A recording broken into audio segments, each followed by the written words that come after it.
And in terms of your centre, you can have up to 100 women and children staying here at one time. Is the ambition or kind of promise of the centre that people can stay here indefinitely, or is it a kind of safe house between leaving a violent domestic situation and then finding another way of living and a safer, maybe, way of life? Yeah, so what we do is that women can stay here for a period of time when they leave the abusive situation, and here they come to receive counseling, legal assistance, they get also job skills training, and it is for a short period of time, and it is the hope that they would then find safer accommodation and also empower themselves so that they can look after themselves better. I'm just thinking, I have a few friends who are social workers or occupational therapists and work with young people, and I'm wondering for you, Zeenat, what it's like having to engage with this content at your work and then go home. How do you process what you're dealing with? Because as much as I understand you can't go into the details of specific cases, there must be incredibly harrowing, horrific stories. How do you deal with that? Look, I can debrief with my colleagues because there is the thing as professional ethics, so we can speak about cases. What I also do is I have a supervisor, a clinical psychologist who I go to once a month, and we speak about the cases that I deal with. And the other thing that I find very important for myself is that I know about self-care. So I look after myself really well, and I know that family time is family time, and I try to cut myself off from the job, but sometimes it is very difficult to do that.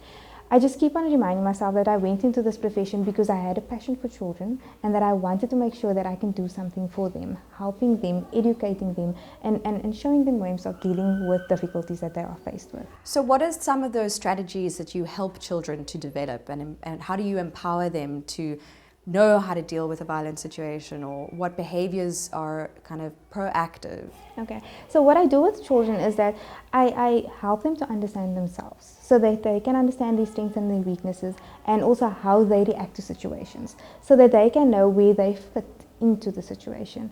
I also teach them to understand what the situations are about, be it domestic violence in the homes, be it the violence within the communities and societies that they find themselves at, and I do a whole lot of psychoeducation around the social ills that they are plagued with. Then we look at healthy manners of dealing with the situation and also with the emotions that they are left with. We also do a lot of education around safety. So, who are the people that you will trust? Where can you go to if something is happening? Why the police is there? Why social services are there? And also then teachers in schools. So it's just a whole lot of education and awareness around, where they can go if they find themselves in a situation and what they can do.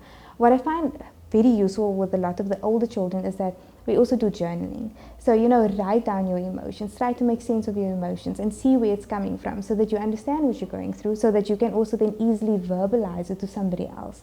With the younger children, we focus on emotional vocabulary so that they can know how to express the emotions that they are feeling, because it's difficult to ask a child to expose violence that they are faced with, but if they don't have the language to speak about it, they're not going to know how to explain, what is happening to them.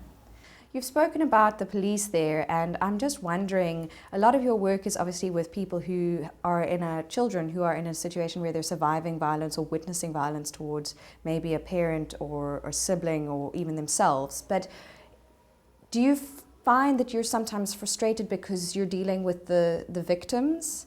And there's so much onus on the work the victims must do and the ways victims or survivors must come to terms with it. And then you're hearing about behaviors and actions by the perpetrators. How does that dynamic work? I think what I always try to keep in the back of my mind is that nobody's born a perpetrator. Something must have happened in that person's life to perpetuate this behavior that they're going through. So there is some form of sympathy towards the perpetrator. Sympathy in the sense of something must have happened and we need to also understand, they needed help in some way.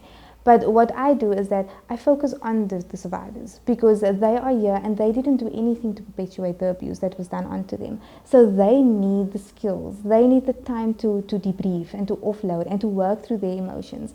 And you won't understand how awesome children are, because they are so resilient that no matter what is happening to them, they always see the silver lining. You just have to be there to guide them and to help them through. Sure. I think that's quite a powerful place to end off the conversation. You know, that despite the stories that you engage with and the work that you do in this very room, that you're inspired by the children and their resilience. That's really encouraging to hear. Yeah, So. no, they really are much stronger than what we think. They just need the guidance. Are there moments that you can recall in your own 2.5 years at the centre where you've suddenly realised this client, this patient, this person staying here, this child is having a breakthrough, something's shifting, something profound is going on? You know, well, I can say that for all my clients, because the thing is, when they come here, they are broken, they are confused, they are, in a space that is not very healthy for them. And all of them, through their openness and through their resilience, you always see, that they are not going to be defeated by what happened to them, that they want change and that they want better for themselves, and that they're not scared to go get it.